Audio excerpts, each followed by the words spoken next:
Before we get started, YouTube analytics shows that only 6.3% of my viewers are subscribed. As a new and growing channel, every subscription is incredibly impactful. It's free to subscribe, and doing so not only supports the channel greatly, but also helps me reach more viewers. Your support means a lot to me. Thanks for being part of our journey and enjoy the video.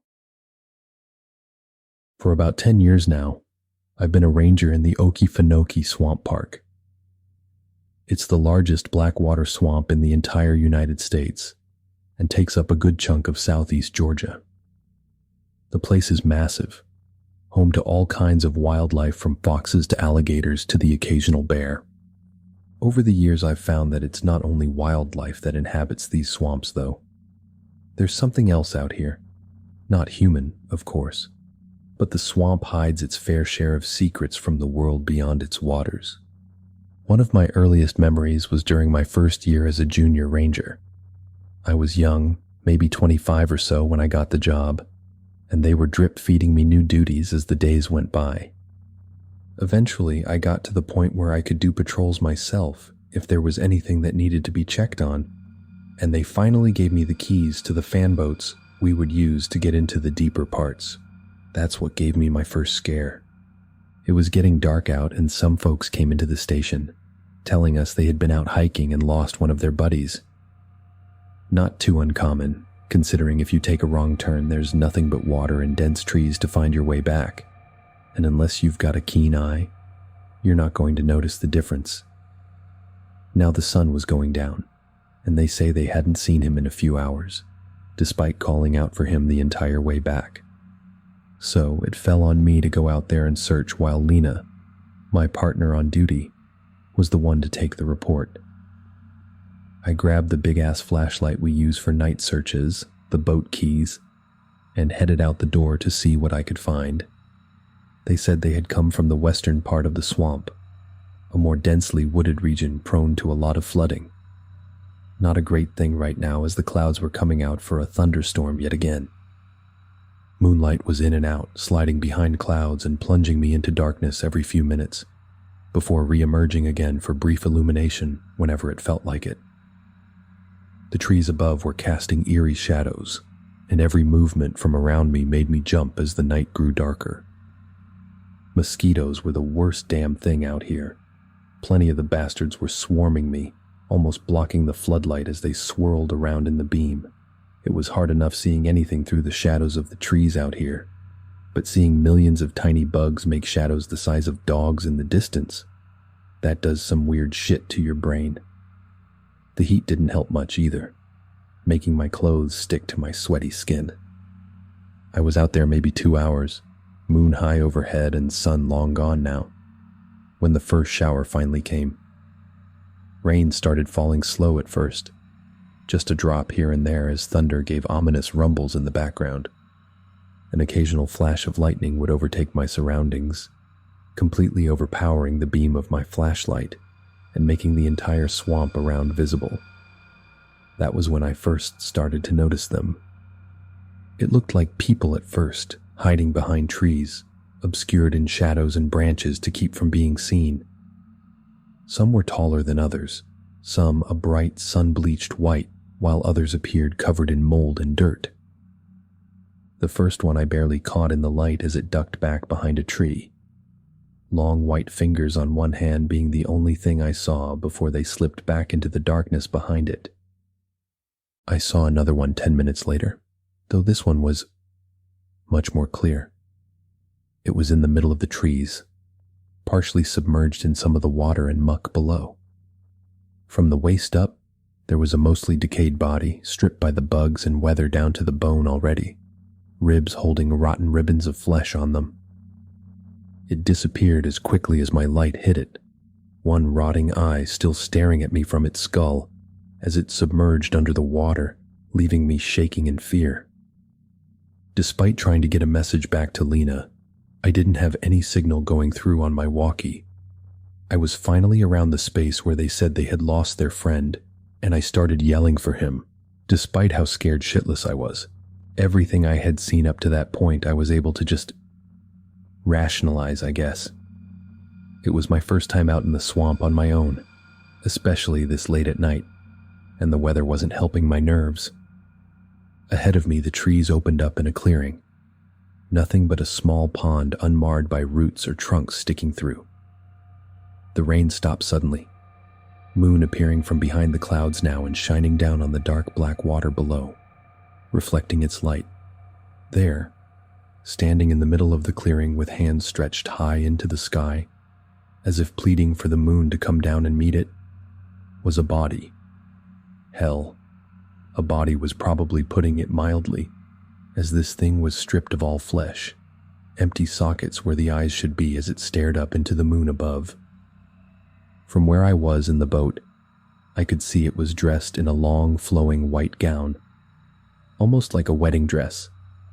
I couldn't tell if it was looking in longing, reverence, or both as it reached further toward the moon. It was standing atop the water's surface as if it was a smooth glass floor, not even making ripples across the water as it was glowing in the moonlight beneath her. As I was watching, more skeletons and decaying bodies emerged from the water, gliding upward to surround the skeletal bride as she continued reaching for the moon above. They grabbed her, dragging her back down below the surface of the water, as the moon was once more hidden by clouds above. I tried shining my floodlight over to see if there was anything still there, but the clearing was completely empty, just shadows dancing off the water's surface again. I turned tail and ran that night.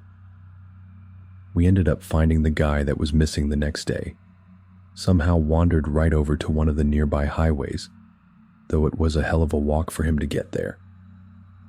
Lena didn't believe me when I told her about the skeletons and decaying bodies in the water, simply looking at me like I was absolutely insane. A year or so later, we were the unlucky site of a murder. Or at least, it was initially called a murder. Some poor girl's body was found floating in one of the more touristy areas, totally drained of every damn drop of blood. All they were able to find was one puncture wound in between her neck and shoulder. That wasn't from any animal known to be in the park, so the Georgia Bureau of Investigations came in to look around.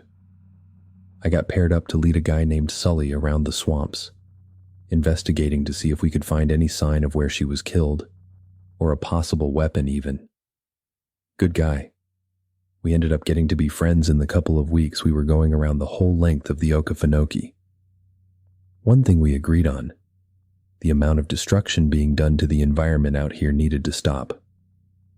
There was a mining operation about to start nearby, extracting lithium through strip mines right outside of the damned swamp borders. That was just the latest issue too, because a few of the major train yards had been dumping chemicals for the last few decades that were just now coming to light. God knows it added to the cancer clusters that have been popping up in the youth around here, taking kids way too damn young. What we found one night, though, almost a week after beginning our investigation, made us both see that the problems were only going to get worse. Another body had turned up a day earlier, causing a whole other fuss as GBI was still trying to get a handle on the situation. This was a big guy too. They matched him up with a trucker that had gone missing a couple of weeks ago. Big rig found empty and abandoned on the side of the highway nearby. His body was pretty messed up, decay setting in, but he had a similar wound with the same telltale sign. His body was absolutely drained of blood. Sully and I spent the next day tracking deep into the swamp, trying to figure out where it could have come from based on the faint currents through the waters. After about 7 hours of tracking from sunup, we found something. A shallow clearing in the middle of the northeast quadrant. Tons of trees clustered around it that kept it mostly closed off, but a small gap between that became a floodgate essentially when it rained. We theorized that was what was letting the bodies loose, allowing them to drift over to the more populated areas of the swamp where they would be found. Our theory was somewhat backed up almost immediately, and we definitely found the origin point of the dead people. Inside this clearing, bodies were piled up in various states of decay. Every single one was drained of blood, the newest corpse probably being only a few days old at most. Alabaster white skin was glowing against the dark waters, making me feel nauseated in the humid afternoon. The whole area smelled of death, with the bodies adding on to the decay from rotting trees and vegetation. It was worse than the time I found a rotting bear near the park entrance. Poor bastard almost torn in half by a car that hit him. They all had the same puncture wound, though it was on different sides for some of the bodies. Probably just wherever the killer was able to get a good angle in. Sully pulled out his radio to make a call back to the station, letting them know what we had found. Unfortunately, they said it was going to be a bit before more people could come out thanks to an emergency in town. The downside of living in the rural South is there are only so many resources spread thin over a huge area. We would just have to set up and wait for someone to come out here, but in the meantime, we had our own plan. On the off chance the killer returned, we parked our boat a little ways away downstream, anchoring it to a nearby tree out of sight. Then we got out, waders and boots on to keep from getting totally soaked, as we made our way back toward the small clearing. The sun was getting low, and we knew we would have to take a position soon to make sure nothing took us by surprise. There was a little luck on our side, though, because one of the old ranger outposts was nearby, a small rotting cabin built up on rickety platforms.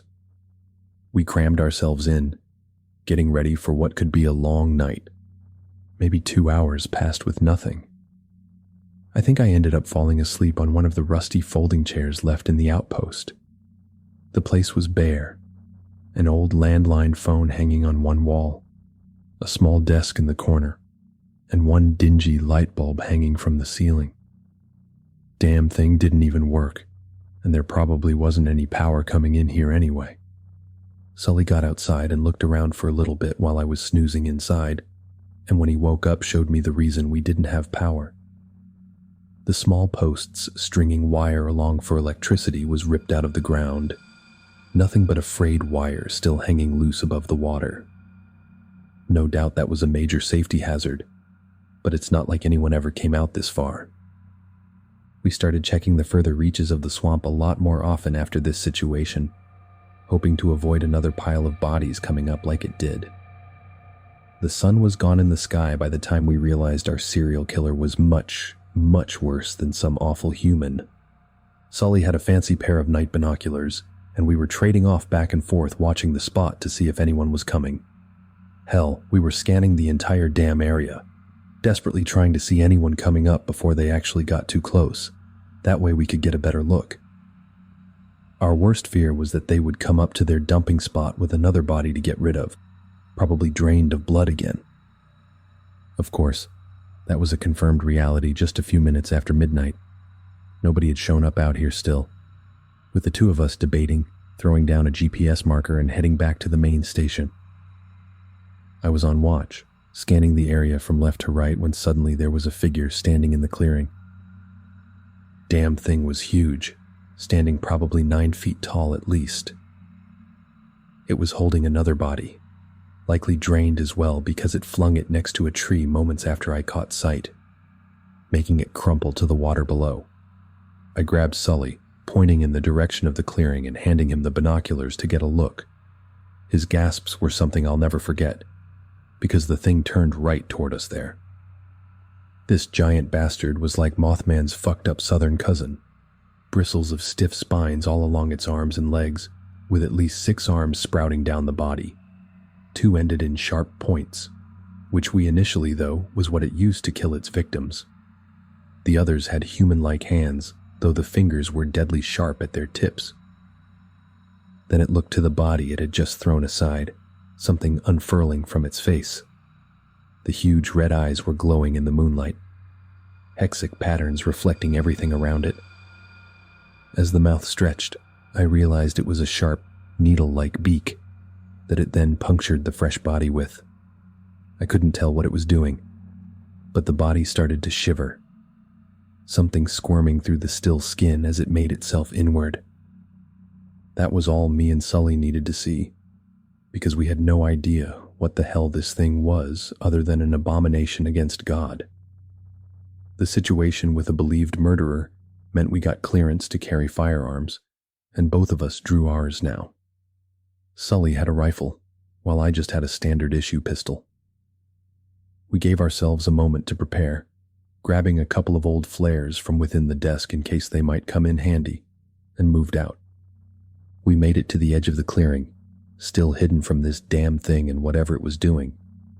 As Sully poked his barrel around the corner, waiting for the right moment, the damn thing turned and locked its giant red eyes with mine.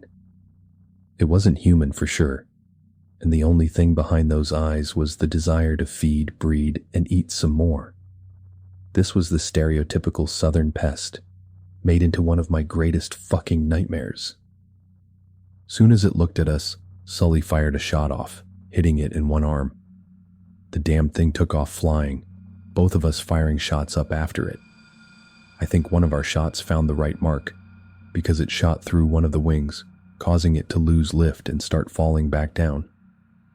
I fired again, this time hitting it on the lower jaw, taking out the massive needle of a mouth. One more shot, and we could take this thing out. My clip was empty, and when I went to reload, the mosquito man rushed at us, making me fumble the new clip into the dark water. The creature hit Sully, sending him flying backwards before splashing down into the muck behind us. I started to run back towards the outpost, picking Sully up as I went. He had lost his gun when he was thrown, meaning we were shit out of luck when it came to defenses. As we hauled ourselves up onto the outpost platform, I uncapped one of the flares, throwing it at the lumbering creature now wading towards us. It didn't handle the deeper water well, despite the great height advantage it had, and was struggling to pull its feet from the muck below. As we got inside, Sully slammed the door behind us, pulling the deadbolt which snapped from rust. It was only a moment before a loud thump shook the entire outpost, the creature landing on the platform outside. There was nothing we could do but press ourselves to the back wall, hoping that it might lose interest and leave. Now would have been an awesome time for some of the others to show up like they were supposed to hours ago, but no such luck there. One of the sharp arms busted through the thin wooden door, tearing a piece out as it was pulled back. The thing was coming in now, forcing itself through the small doorway while tearing the wooden panels out from the door and wall. There was little chance for us to get away, but we had to try at least. I opened up the shutter over the back window, exposing a dingy pane of glass roughly half my size. I pulled my arm back, smashing it with my elbow to get out and pulling Sully out with me as the creature got closer in the outpost. Uncapping the last flare, I threw it into the window behind me, letting the bright flame ignite the old rotting wood inside. We clambered back, trying to make our way from behind the outpost back to our boat before the thing got out. The scream that damn thing let out is something I'll never forget, sounding like dozens of voices crying out at once as the flames licked at its skin. I saw the window burst outward, wall around it being blasted out with flames reaching closer to us. The creature fell out, body half on fire and sizzling as it fell from the platform and hit the water below. We had to get out. Water splashing up through my waders at this point and chilling me in the humid air. I could see blue sparks coming a few feet away in the darkness. The live wire on a post that Sully had pointed out earlier. The idea was a risky one, but if it meant I could at least take the bastard out with me, I'd try it. It was gurgling up from the water now, clumsily sloshing its way toward us in the dark water. Nothing was going to stop the bastard, but I made my way as quickly as I could over to the post. My waders were made of rubber, so I hoped this half-baked scheme would work. As the thing got closer, I reached out, grabbing onto it and using its own offbeat momentum to swing it around to the other side of me. It landed right on target, face first into the live wire. I felt a brief shock as my hands let go of its body, noticing smoke rising from it as it convulsed atop the post.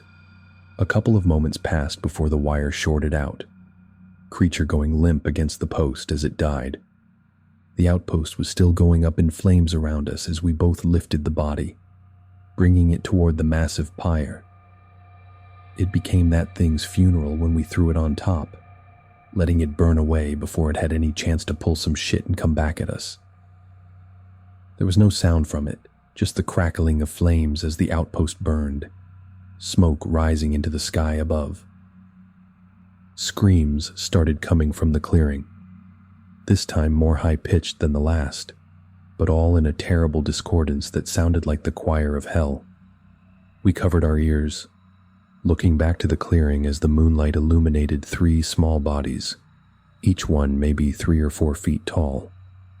One of them took to the air, massive needle mouth extending under the glowing red eyes. This fucking thing was nesting its eggs in the dead bodies, reproducing. I went back to the boat, grabbing the flare gun and a can of gasoline while Sully made his way to the small ones. They didn't put up much of a fight, thankfully, and he was able to crush them relatively easily underfoot. We started moving every body we found, piling them in the driest place we could before dousing them in gasoline. When they were soaked, we went back to the boat, carefully aiming the flare gun at the pile through the clearing before pulling the trigger. Every body in that pile went up that night. I still don't know who all of them were, and it's likely their poor families may never get closure, but after seeing what that thing had nested in them, I think we did them a service burning the bodies. Sully and I both gave the same report, though GBI didn't seem to believe it. Every time we've talked about it since, we've wondered if it was just some freak of nature cryptid or a mutant abomination made by the pollution taking hold. My bet is on the pollution, chemicals probably getting into the mosquito spawn and making, well, these bastards. We've made it a point when any bodies come up in the swamp now to watch them for a few days, making sure they don't reproduce into more of the damn things. Despite how terrifying it could be out here, there were times when the supernatural stuff could be oddly beautiful. There's a pretty common phenomenon that I still don't really know if it's real or something more beyond our world, but I've seen it enough to know that it's not entirely normal. Swamp lights, small, floating torches in the dark that move of their own accord through the air. Some say they're called ball lightning. Others believe that it's some combination of gas and heat in the air. Those of us in the ranger station have realized it's something a little more than that. This was something we would see probably every other week. Just faint glows in the distance from our outpost, or even along the tree lines while we were out on patrol. There was no telling where they would turn up, but we knew if they were out there we had some searching to do. Every time a swamp light popped up, floating above the water, it was like a beacon guiding us to something. That something was, unfortunately, usually a body of someone who got lost or just wandered into the wrong area. They're not even terrifying, but more just sad. Every time we would see one, it was a sign to get out the nets and drag the water. Granted, that wasn't always the case, and we think some were just stray spirits left to wander, unable to move on even after their bodies were taken for burial. I think they got lonely sometimes too, just floating out there in search of someone, something, to actually acknowledge that they were once there. One night when I was out on the main station platform, I looked off into the trees to see what almost looked like Christmas lights blinking in and out, but way larger than any of the fireflies that were out here. That sent a bad feeling down my spine, hoping that I wasn't about to stumble upon a mass grave or anything. The lights were just there though, zipping over the water and, if I'm right, chasing each other in play. We dredged the area the next day, but no bodies came up. All I can assume is that they were just lost souls who finally met up with each other, finally enjoying a little company after so long searching in the dark. My last encounter was 2 years ago. Since then, I've mostly retired to life as a desk jockey, taking my leave of having to wander the muck out there. It was bright out midday, and I was out doing some land survey work to make sure local wildlife wasn't being overtaken by some invasive flora we'd had popping up. I was near one of the nicer outposts, this one with some air conditioning and a couple of amenities for anyone that needed them, when I decided to take a break for lunch. Considering fall was coming, I decided to eat my lunch out on the platform and look out at everything.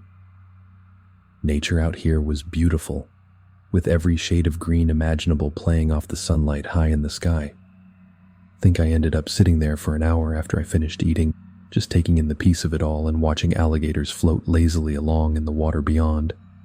I was zoning out, looking at one of the nearby tree banks a couple dozen meters away when it began walking through the background where I was staring. This thing was tall, hell, even taller than the mosquito creature at around 12 feet by my best estimation. It was built like a 10-ton brick shithouse too. Damn thing looked like it could lift a truck if it needed to. Dark brown fur was matted up and down its body, with small, beady eyes staring out above an elongated snout. Ferocious teeth curled down out of its lip from top and bottom, saliva dripping from them, as it traversed the mud across the way. I could see sharp claws gripping trees as it hopped from bank to bank, leaving deep furrows in the bark as it went. I don't know if I made a sound or if it just smelled me, but it stopped dead in its tracks and turned, looking right at me. A howl like I've never heard before ripped through the air before it tore into the water, splashing toward me on the platform. I was up and inside so fast I shook the entire outpost when I slammed the door, and it shook the whole place again when it bashed up against it. I pulled the deadbolt and chain on the door, hoping to whatever god there was that it wouldn't break through. It kept beating at the door, terrible claws ripping at the other side trying to get in. I don't know what it wanted with me, or if I was just unlucky enough to be in the wrong place at the wrong time. The beating on the door stopped suddenly, heavy, plodding footfalls walking around the outpost platform looking for another way in. I didn't have any time to waste, staying out here as long as I had taught me that sometimes it was best to defend myself first, no matter what danger it posed to the wildlife. I ran toward the gun locker, pulling out the pump shotgun inside and loading in 2 shells before cocking it. The monster threw itself against the opposite wall from me, desperately trying to break it down to get in. I could hear the ferocious growls constantly, like a rabid dog desperately trying to bite whoever would come near enough. It was about to pass in front of the window now, and I knew I only had one chance to get this right or I may die out here. I raised the gun to my shoulder, taking aim square at the window and holding my breath, finger on the trigger. The creature suddenly ran from the side, slamming a massive claw against the window to break it open. As it began climbing through to get me, I fired off the first shot, catching it right in the left shoulder. I pumped the gun again, pulling it back up to my throbbing shoulder. The kickback on this thing was more than I was used to, and I was going to be sore for the next damn week afterwards.